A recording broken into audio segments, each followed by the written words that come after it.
Hello everyone, welcome back to my YouTube channel. So আজকে আমি class 8 Hindi বইয়ের part নং 6 ভারতীয় সঙ্গীত কি এক ঝলক এই পাঠটির প্রশ্নোত্তর তোমাদের সঙ্গে আলোচনা করব। আর যদি আমার ভিডিওটা তোমার ভালো লেগে থাকে তাহলে অবশ্যই চ্যানেলটাকে লাইক অ্যান্ড সাবস্ক্রাইব করে নেবে পরবর্তী ভিডিও পাওয়ার জন্য। তাহলে এই পাঠটির কোশ্চেন আনসার তোমরা দেখে নাও। अभ्यासमाला पार्ट सी नंबर 1 क्वेश्चंस। निम्नलिखित प्रश्न के नीचे दिए गए उत्तरों से एक सही है सही उत्तर पर चयन करो। তাহলে এখানে তোমার অপশন দিয়ে দিয়েছি, কোনটা হবে তুমি চয়ন করবে। তো ফার্স্ট অফ অল হলো ক, दिल हुम हुम कर घबराए बरसाए इस गीत के रचयिता है। ऑप्शन नंबर आ, भूपेन हजारिका। ख, अकबर के राज दरबार के गीत संगीतज्ञ थे। ऑप्शन नंबर ई, तानसेन। ग, भारतीय संगीत की शुरुआत कब हुई थी? तो ऑप्शन नंबर अ, वैदिक युग से। घ, पंडित रविशंकर की वाद्य के श्रेष्ठ कलाकार है। ताहले ऑप्शन नंबर ई, सितार। नेक्स्ट, भारतीय संगीत की कितनी प्रचलित धाराएं है? ताहले ऑप्शन नंबर आ, 2 धाराएं है। तारपर क्वेश्चन नंबर 2 देखे ना, उत्तर लिखो। क, आचार्य शंकर देव के अनुसार संगीत की परिभाषा क्या है? उत्तर, आचार्य शंकर देव के अनुसार संगीत की परिभाषा गीत, वादन तथा नृत्य एवं संगीत समुच्चय अर्थात गीत, वाद्य और नृत्य, इन तीनों कलाकार को एक साथ संगीत कहा जाता है। गीत शब्द का अर्थ है सम उपयोग मिलाकर संगीत शब्द बना है। ख, भारतीय शास्त्रीय संगीत की कितनी धाराएं हैं? ये क्या क्या है? उत्तर में तुम लोग बोलोगे भारतीय संगीत की 2 प्रचलित धाराएं हैं। पहला है हिंदुस्तान अर्थात उत्तर भारतीय संगीत की धारा है। दूसरा है कर्नाटकी अथवा दक्षिण भारतीय संगीत की धारा। ग, हिंदुस्तानी संगीत की धारा का प्रचलन कहाँ है? उत्तर बोलोगे तुम लोग हिंदुस्तानी संगीत का धारा एक प्रचलित असम, बंगाल, बिहार, उड़ीसा, उत्तर प्रदेश, हरियाणा, पंजाब, राजस्थान, मध्य प्रदेश, महाराष्ट्र, गुजरात आदि स्थानों में है। घ, दक्षिण भारतीय संगीत क्या है? इस धारा का संगीत कहाँ प्रचलित है? उत्तर में बोलोगे दक्षिण भारतीय संगीत के स्वरों का उच्चारण हिंदुस्तानी संगीत की तरह ही होती है। इसका ज्यादातर गीतों की भाषाएं तमिल, तेलुगु, मलयालम आदि है। इस धारा का संगीत का प्रचलन तमिलनाडु, आंध्र, कर्नाटक, केरल आदि स्थानों में है। नेहा ने शास्त्रीय संगीत सिखाने का निश्चय क्यों किया? उत्तर में बोलोगे शास्त्रीय संगीत भारतीय संगीत का एक अविच्छिन्न अंग है। इसीलिए नेहा ने शास्त्रीय संगीत सिखाने का निश्चय किया। च, शास्त्रीय नृत्य के प्रवर्तक कौन है? इस लोकप्रिय बनाने में किन कलाकारों का योगदान है?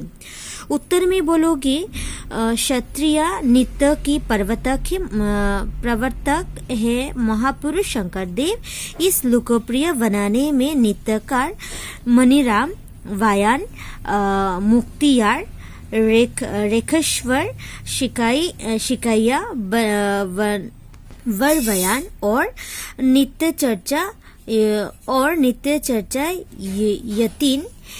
यतीन गोस्वामी आदि महान कलाकारों का योगदान है।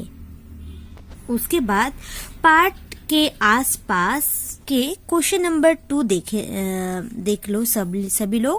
भारतीय शास्त्रीय संगीत को विभिन्न देशों का अलग अलग कलाकारों ने लोकप्रिय बनाया है। इनमें से कुछ कलाकारों के नाम सोचो, ढूंढो और लिखो। तो उत्तर में बोलोगे तबला वादक है पंडित सामता प्रसाद, जाकिर हुसैन, अहमद जान थिरकवा, पंडित आनंद चटर्जी, रितेश दास, नयन घोष। उसके बाद ख है सरोद वादक, उसका है उस्ताद आली अकबर खा, अमजद अली खा, दौलत खा, आमन आली, आशीष खान, शरण रानी। शहनाई वादक तो हो जाए उस्ताद बिस्मिल्लाह खान खा। उसके बाद हो जाएगा एस विल्लेश, अनंत लाल, आली, अहमद हुसैन खान। ख सितार वादक में हो जाएगा, कौन कौन है सितार वादक में, तुम लोग बोलोगे पंडित रविशंकर, व्यालत खा, अनुष्का शंकर, उमा शंकर, निखिल शर्मा, शाहिद परवेज, उमो। बांसुरी वादक में है पंडित हरिप्रसाद चौरसिया। उसके बाद बोलोगे केशव केंदी, राजेंद्र प्रसन्न, राकेश चौरसिया, चेतन जोशी, मिलिंद तारिक हो जाएगा। बांसुरी वादक में पढ़ता है ये सब लोग। उसके बाद क्वेश्चन नंबर 3, शास्त्रीय संगीत, लघु शास्त्रीय संगीत और आधुनिक संगीत को तुलना करो और इनका अंतर बताओ। उत्तर में आप लोग बोलोगे शास्त्रीय संगीत ध्वनि प्रधान होता है, प्रधान शब्द प्रधान नहीं, इससे महत्व ध्वनि का होता है। उसके बाद बोलोगे लघु शास्त्रीय संगीत, लघु शास्त्रीय संगीत भी ध्वनि प्रधान होता है, शब्द प्रधान नहीं। उसके बाद आधुनिक संगीत में बोलोगे आधुनिक संगीत में शब्द का प्राधान्यता होता है, आधुनिक संगीत में आधे ताल का प्रयोग किया जाता है। क्वेश्चन नंबर 4, भारतीय शास्त्रीय नृत्यों को कुछ कलाकारों के लोकप्रिय बनाया है, इन कलाकारों के नाम ढूंढो और लिखो। तो फर्स्ट ऑफ ऑल दे दीजिए क शास्त्रीय नृत्य में कौन कौन कलाकार है, ये सब बोलोगे तुम लोग। तो उत्तर में बोलोगे शास्त्रीय संगीत नृत्य में आता है मनीराम बायान, मुक्तियार। उसके बाद आ जाएगा राकेश्वर शैकिया वरवयान। उसके बाद हो जाएगा जतिन गोस्वामी। उसके बाद ख होगा भारतनाट्यम में जो कलाकारों का नाम है हो जाएगा बिरजू महाराजा, उदय शंकर, मल्लिका साराभाई। उसके बाद ग में है कथन नृत्य में हो जाएगा बिरजू महाराजा। उसके बाद है शंभू महाराज, तार हलो शोभना नारायण। उसके बाद घ में है कथकली में कलाकारों के नाम है कमला मंडल गोपी, कनक रेली। और उसके बाद हो जाएगा कटक्कल शिवरामन। उमो में हो जाएगा ओडिसी में पड़ता है केलुचरण महापात्र। उसके बाद आता है गंगाधर प्रधान, कुमकुम मोहिनी। च में है मणिपुरी में कलाकारों के नाम है गुरु बिपिन सिंह, दर्शना झवेरी। उसके बाद है चारू माथुर। छ में है मोहिनी अत्तम में पड़ता है शांता राव, भारतीय शिवाजी, पूजा विजयन। उसके बाद देखो 3 नंबर व्याकरण में जो आता है ये सब मैं दे रही हूँ तुम्हें। निम्नलिखित वाक्यों का ध्वनि से पढ़ो। तो यहाँ पे कुछ ध्वनि दिया है, तुम लोग पढ़ोगे। उसके अंतर्गत ये है क्वेश्चन होता है जो अब निम्नलिखित वाक्यों को भूतकाल में परिवर्तन करो। तो यहाँ पे भूतकाल में परिवर्तन करोगे आप लोग।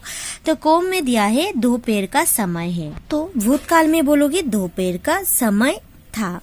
ग में दिया है नेहा स्नेहा की सहेली है, तो यहाँ पे बोलोगे नेहा स्नेहा की सहेली थी, यह तो भूतकाल के अंतर्गत हो जाएगा।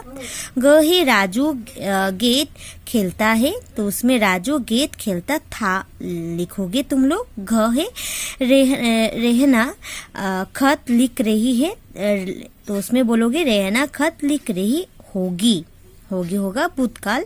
उमो में है हम कल दिल्ली जाएंगे, तो यहाँ पे है हम कल दिल्ली गए थे।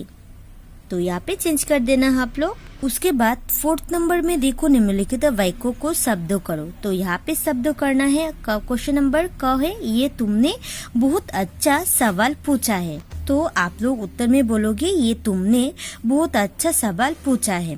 ग में है रोहन ने पुस्तक पढ़ा। तो उसमें बोलोगे रोहन ने पुस्तक पढ़ी।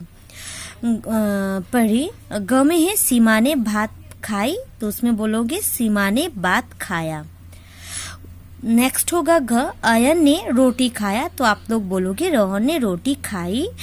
उमो में बोलोगे सेठानी ने राजा से सवाल की। सेठानी ने राजा से सवाल किया होगा। तो यहाँ पे ये सब चेंज कर देना आप लोग और कॉपी पे लिख के सीख लेना। नेक्स्ट होगा कि शब्द दिया है लास्ट में पोर्शन में, तो आप लोग पढ़ोगे और कॉमन जो है मैं बोल के दे रही हूँ। आओ पढ़ के आए इन शब्दों को अर्थ जाने। धुन हो जाएगा सुर। उसके बाद में ये भी देते थे, शुरुआत हो जाएगा आरंभ। श्री गणेश होना उसके मतलब है आरंभ होना। रोशन हो जाएगा चमक और विखात। नेक्स्ट होगा पहचान हो जाएगा परिचय। फिर हो जाएगा पूर्ण। दौरान हो जाएगा समय के भीतर। अलावा हो जाएगा सिवाय। और देन हो जाएगा अवदान। तो यहाँ पे सब सीख लेना। क्वेश्चन शब्दार्थ है।